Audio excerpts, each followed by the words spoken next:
Hey, everybody. Welcome back to this week's episode of Texas Narcos Podcast. Hope you enjoyed last week, because this week we're going to jump right back in where we left off with part 2 with El Dingo Loco. You guys buckle up, because this is Texas Narcos. So I think I was a 3-stripe blue belt or 2-stripe blue belt. Yeah. And when I got out, John was transitioning and he was working with Dave Camarillo. So for those that don't know Dave Camarillo, there's a style called guerrilla Jiu Jitsu. Mm-hmm. And Dave Camarillo used to be one of the head instructors of American Kickboxing Academy. Okay. Cain Velasquez, John Fitch, all those guys. Right. So I got to do some of the guerrilla Jiu Jitsu, which is some of what my style is. It's more of an energetic. It can be like a high flying style. Mm-hmm. They go for flying leg locks and flying arm bars and flying triangles. Right.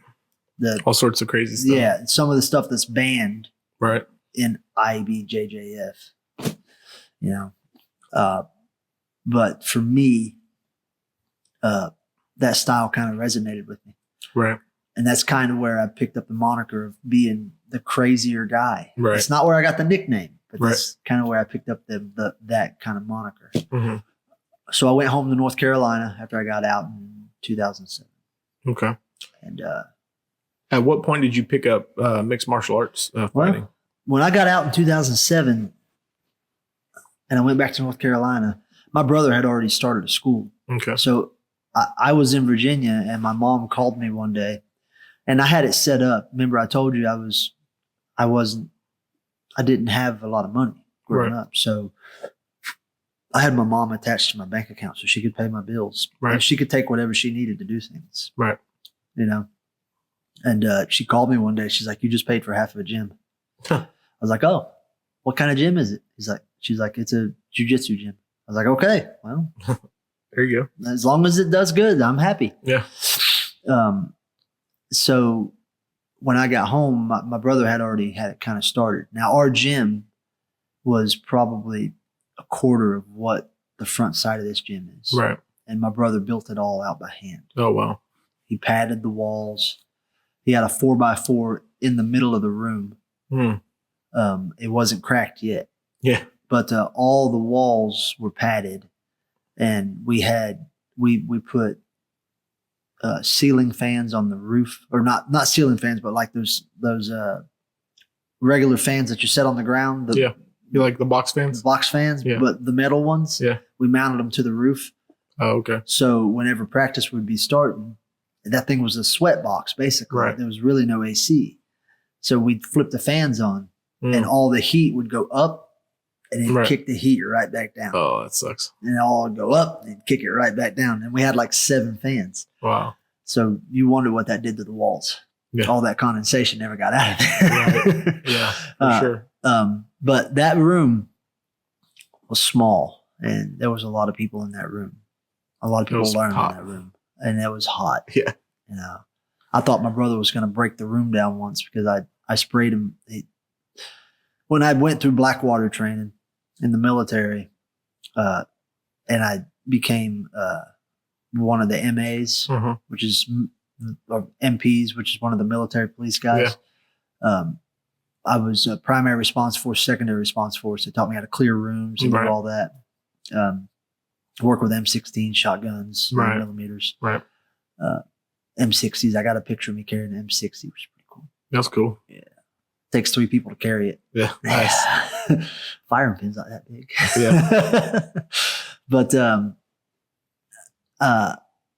I was able to bring some of the pepper spray home that was out of date. Yeah.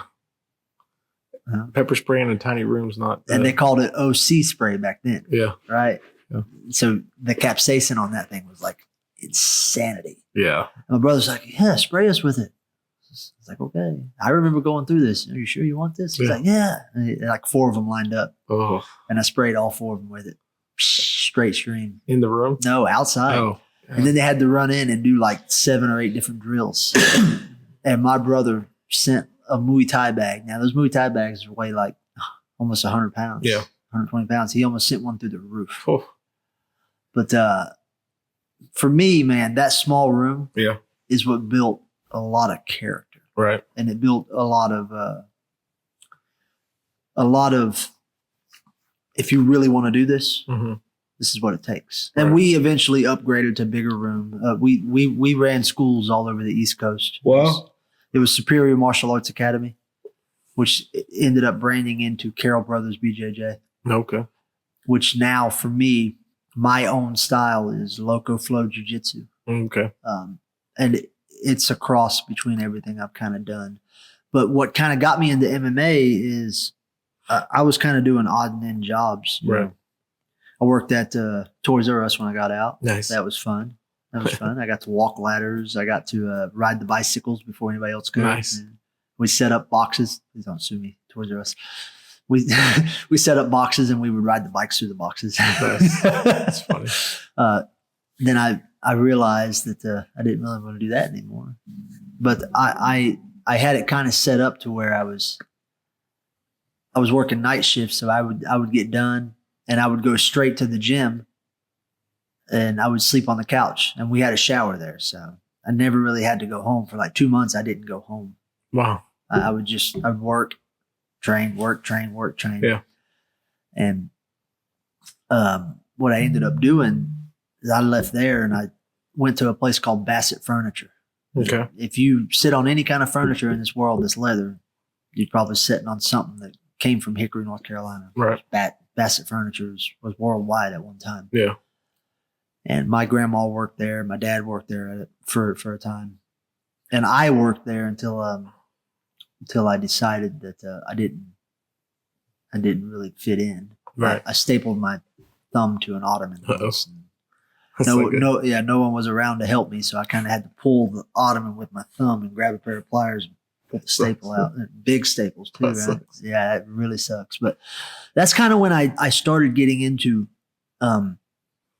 to thinking about MMA. Now, when I got out of the military, I was 215. I was drinking a lot. Right. Egg and cheese sandwiches all the time. When I was in the military, I drank a lot of Kool-Aid. Right. You know, literally Kool-Aid, high C. Right. You know? Yeah. High fructose corn syrup. Yeah. Good stuff. Yeah. But I got kind of into the MMA scene and I got really driven into like working out. And there was a couple key people who kind of helped me get there. There was a guy named Chris Negley. He was like 6'4", Oh, wow. 275, Big 280 dude. pounds. He was an ex-football player. And I still have it today. I still have the workout program that he wrote for me. Yeah. And I kind of took that workout program and I reinvented myself and just started running every morning, eating salads for breakfast. Right. Just cardio out the wazoo. Kind of Yeah. like what I do now. Right. I'll get into that later, but just cardio nonstop. And then I'd go to work and then I'd train at night. And Right. that's all I did. I'd cardio, eat salad, work, train, lift, work, train, lift, Yeah. nonstop. And I made it down to 170. Wow. I took my first amateur MMA fight. I was the first amateur MMA fight back in the state of North Carolina. For a long time, it got banned. Oh, wow. If people don't know, one of the UFCs, there was this guy named Big Daddy Goodrich. Okay. So Big Daddy Gary Goodrich. Right. I think he's passed away since, but he did this thing called the accordion elbow. The accordion elbow. Yeah. So you get this guy in a crucifix, and in jiu-jitsu, it's where you trap their arm with one leg and you're behind their back, and then you trap their other arm back here, and you just sit there and you go elbow to knee, elbow to knee. And he did it like 15 times, put the guy in a coma. Oh. And they banned MMA in North Carolina. Now, that was at the Grady Cole Center. That was, I want to say it was UFC 5. I don't remember. Right. But it was at the Grady Cole Center. And they banned it. Wow. So they ended up bringing it back. And this promotion who did like tough man competitions, Right. and they were like ex like wrestling guys, like it was the Hines promotion, Jay Hines promotion. I don't remember all of it, but Right. they said, "Oh well, we're going to start up some MMA." Yeah. And they ended up bringing my brother and myself in at first to kind of do like jiu-jitsu, like demonstrations. Right. So we'd go in between rounds and we'd do jiu-jitsu demonstrations in a boxing ring. Right. Well, they said, "Well, we're thinking about diving into this MMA scene. But what do you think? Yeah. You think you'd want to do it?" And I was like, "I don't know, maybe." So it was an amateur. So in North Carolina, you had to have 5 amateur MMA fights before you could go pro. I got you. And you had to have like a winning record. So you couldn't be 0-5. Right. They won't let you go pro. Right. One, they think you're insane, and the boxing commission wouldn't sign off on it. Right. So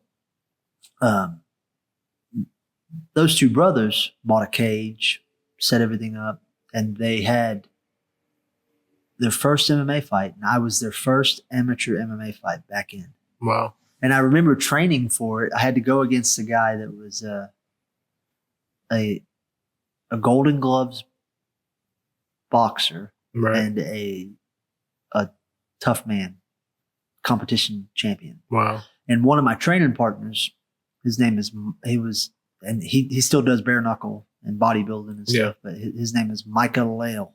We called him the Machine. Wow. All he had to do was think about having abs, and he had abs. Yeah, right. But training for that, he was the first person to ever knock me out. Oh, wow. We were in the gym, and he hit me with like 3 shots, and I went down. And I remember him catching me. He's like, "It's okay, I got you." It's okay. So I remember very distinctly. Now this is back in the day when we trained. We actually hit each other during training like hardcore. Yeah. So we had concussions going into the fight, and I don't recommend that. Yeah, that's not good. No, and we trained with flat tire gloves. Oh wow. The MMA style gloves. Yeah. You know? But my first amateur MMA fight, I think I went out there and I didn't even throw a punch. Yeah. I shot in on the guy and he didn't even hit me. I shot in on the guy. I picked him up. I ran him all the way to the cage, and we hit the cage so hard that the boxing commission sitting at the cage side stood up and backed away from the table, and we bent the panel. Oh, wow. I took him down and submitted him in like less than a minute. Oh, wow. I armbarred him. He just tapped out. Yeah. I armbarred him in like less than a minute. So, well, he was a boxer. Like he didn't have any training. He didn't know any jiu-jitsu. So I went on a tear. I had 12 amateur MMA fights in less than a year. Wow. Yeah. And I was one of the top. Through that time, I ended up cutting down. So I went from 170 to 155. Right. And most of my amateur MMA fights were at 155. Wow. And I beat a lot of people that I wasn't supposed to beat. Yeah. And I was actually, at one point, I was ranked as one of the top 155ers in North Carolina. Wow. And I was looked at as one of the prospects who could go into the UFC. And then I went pro, and I won a lot of my pro MMA fights. So overall, I have some fights that aren't on my record because back in the day they had fights on Indian reservations, right? Or they had fights in casino halls or right in armories where right. they had different rule sets for amateurs and pros. So overall, in 8 years, I had 40 MMA fights in 4 different weight classes. I fought 170, 155, 145, and I fought 135 once. Wow. And I've always cut from about 190. Wow.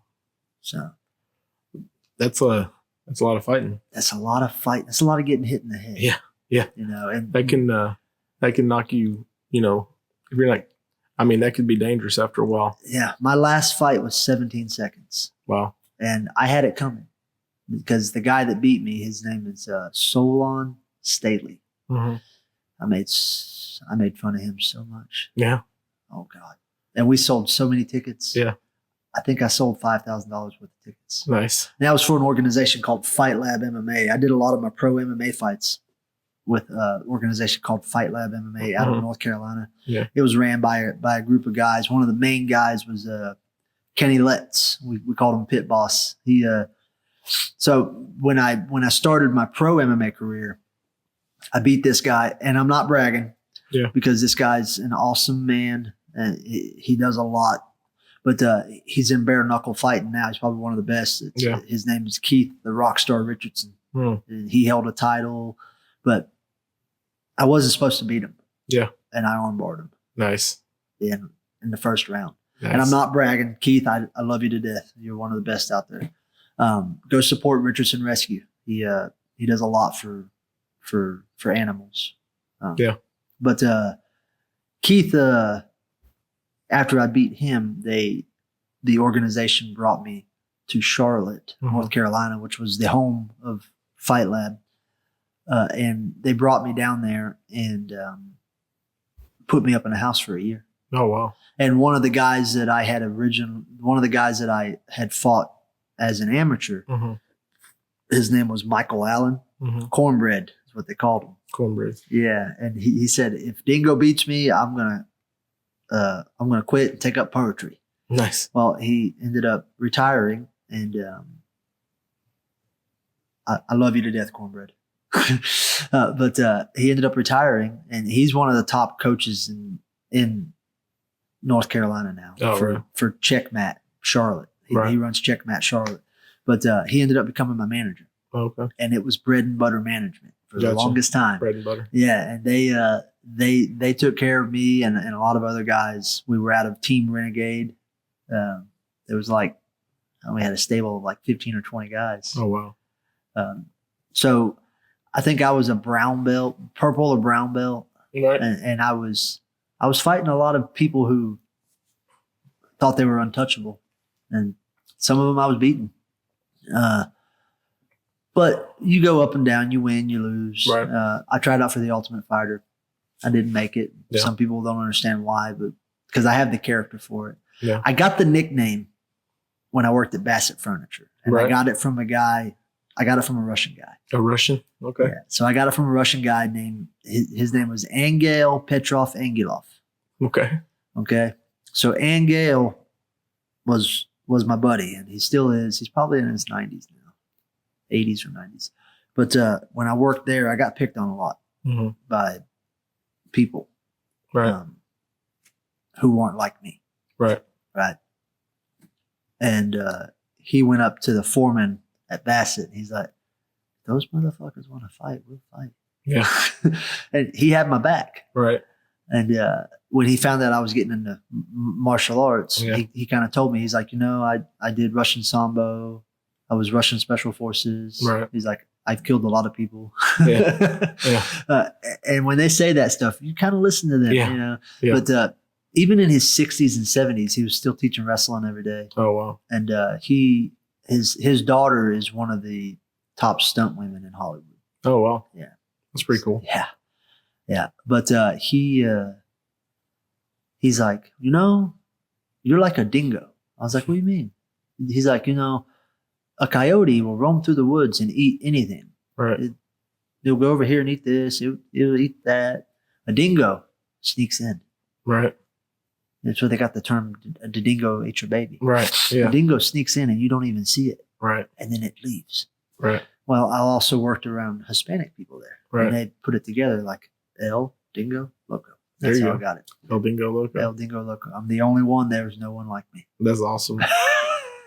So after getting out of the MMA fighting, you continue and you're still doing jiu-jitsu matches and competitions and stuff. So what are you up to now? Well, I'll say this.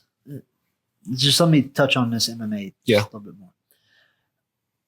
I think MMA as a whole and bare knuckle as a whole are still good. Mm-hmm. I think that there's a lot of money in it. Right. Of course, there's a lot of money for somebody in it. Right. I don't think that there's bare knuckle has more money in it for the fighters, but the level of danger is even higher. Right. CTE is real. Mm-hmm.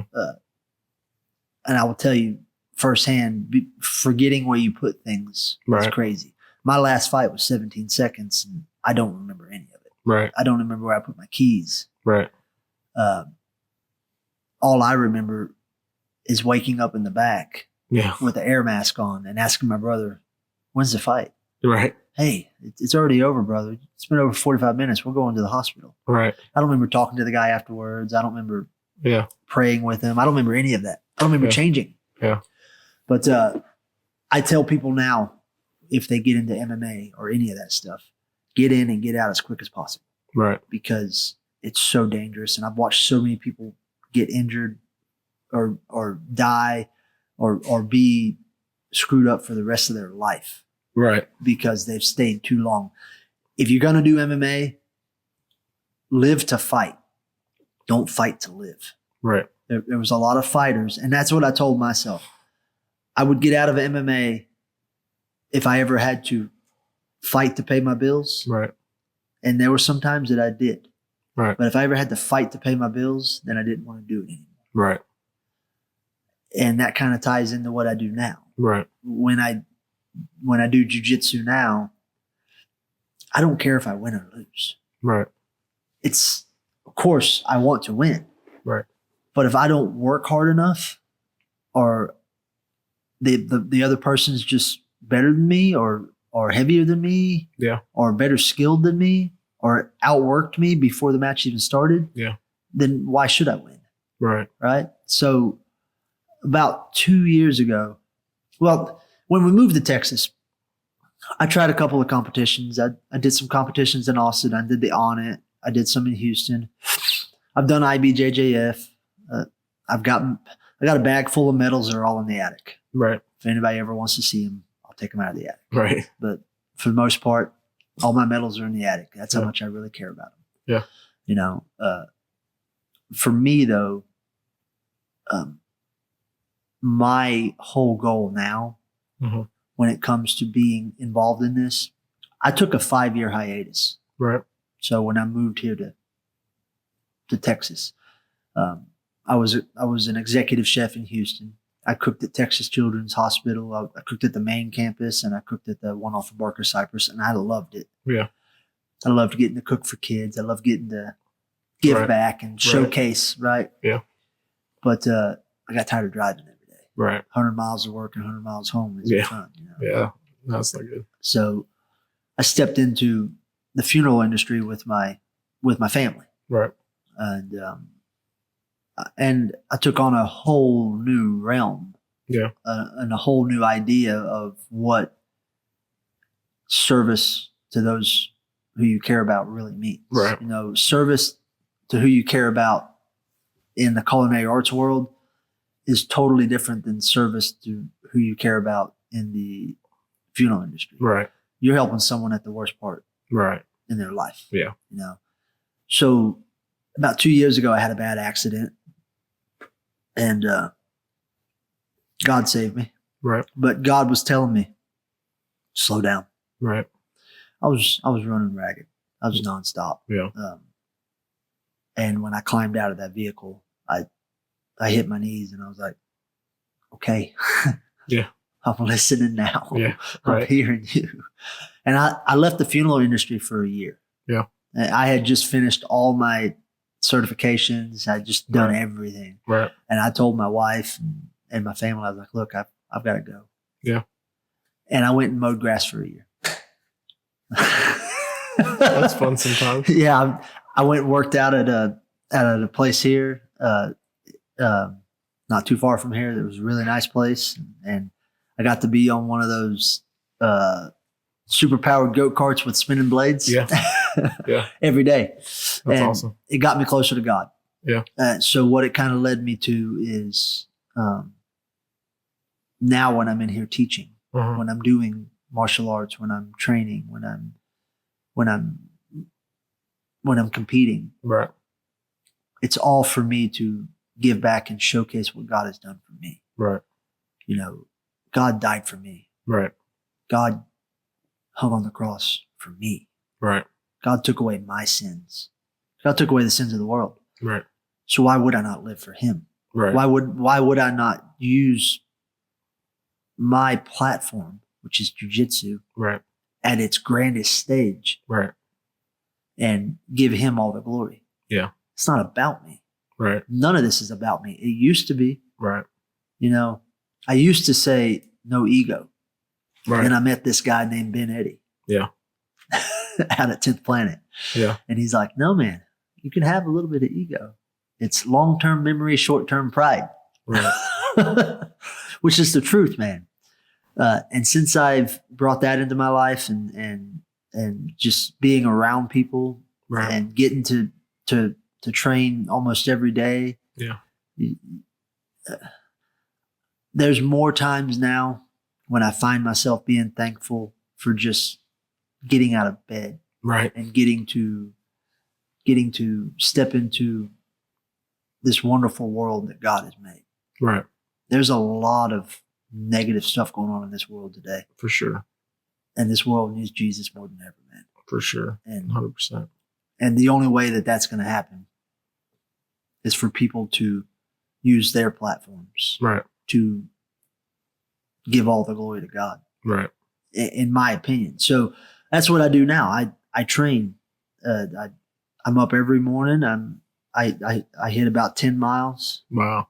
Every day before I even go to my office. And then at around 3 or 4 o'clock every day, I come in here and train for an hour, hour and a half. Yeah. And then as long as I still have the get up and gusto, I go back to the gym and hit weights for 30 minutes to an hour and a half. Wow. And I go home and meal prep for the next day, and it's wash, rinse, repeat, Every day, huh? Every day. But I've got a goal in mind. We got the PGF qualifier coming up January 25th. I'm on my way back down to 155 where it all began. Yeah. I started at 190 and at Thanksgiving, and I'm about 15 pounds off now. But when I win the qualifier in Austin on January 25th at Equinox Jiu Jitsu, that punches my ticket to the PGF Worlds. That's awesome. Which is going to be in Vegas. Wow. For a even better chance to glorify God. Yeah. Because yes, the money is a nice incentive. Thank you. Thank you for the possibility to win the money. Right. But the more notoriety that I get to put out there and showcase what God has done and showcase that all the glory should go to him and how much he died for me. Yeah. So I'm going to live for him. Right. Right. Yeah. So me getting to use the PGF's platform to get that out there, just like Bryce Mitchell uses the UFC. Yeah. The only man to ever bring a Bible into the octagon. Right. We need more of that. Right. Right. And some of these NFL players who give all the glory to God, we need more of that. Right. That's the kind of stuff that people need to see on TV, not Cinemax. Right. You know what I mean? Yeah. So yeah, for sure. But that's kind of what I'm doing now. I'm trying to give back and help the next person in line. Yeah. Whole Strength is an organization that makes really nice workout gear. Right. So I'm working with them, and you got some supplements there. Alpha Lion. Why be normal? Be superhuman, right? Yeah. If you ever want to get some good stuff, go on to alphalion.com and discount codes El Dingo Loco, ELDINGO But where can people check you out? Like on your social media stuff. What do you got? Well, you can find me on Instagram. It's El Dingo Loco. Okay. You can find me on Facebook. It's El Dingo Loco. You can find me on Twitter. It's El Dingo Loco. And you can find me on TikTok, even though I'm not much on there. It's El Dingo Loco. Right. So just look for El Dingo Loco. I'm the only one. I promise you. There's no one else like that. Yeah. All right. So back to what we were talking about, if cops want to get involved in jiu-jitsu, that kind of stuff.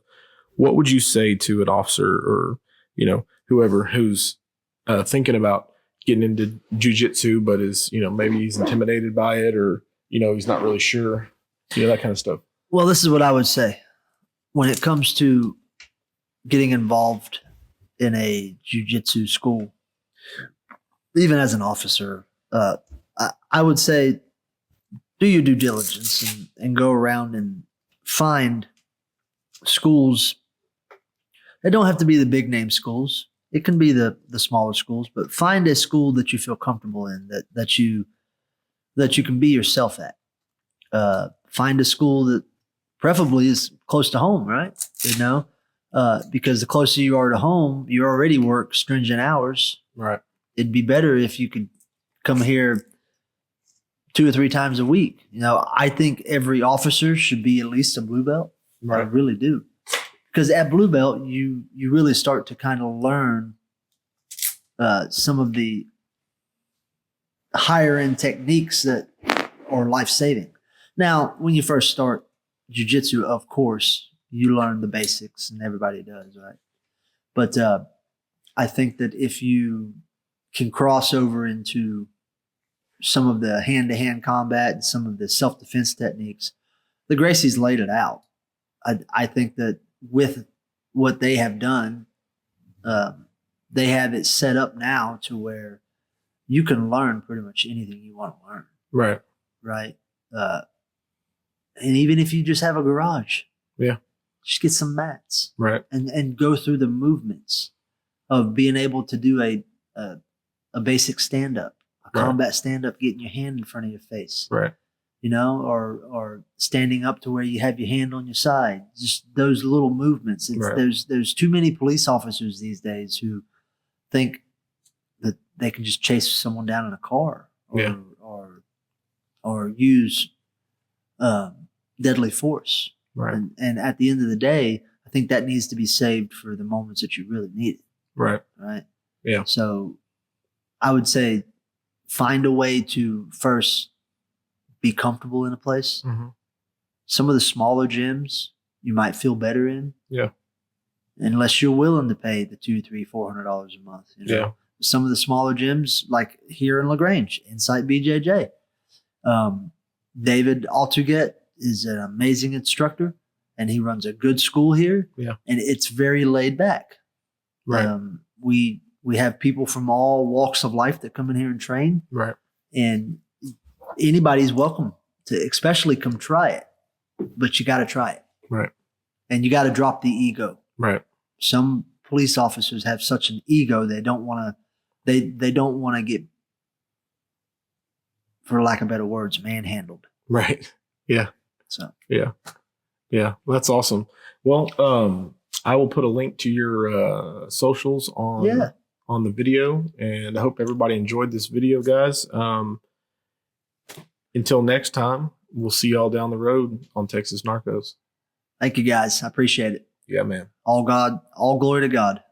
Awesome. Thank you for tuning into this episode of Texas Narcos Podcast. We hope you enjoyed it. Remember to hit that like button, subscribe to our channel, share our podcast with your friends and family. You can find Texas Narcos Podcast on YouTube, Spotify, Apple Podcasts, and iHeartRadio. Your continued support helps us to bring you stories like the one you just heard. Thank you. God bless, and we'll see you down the road on Texas Narcos.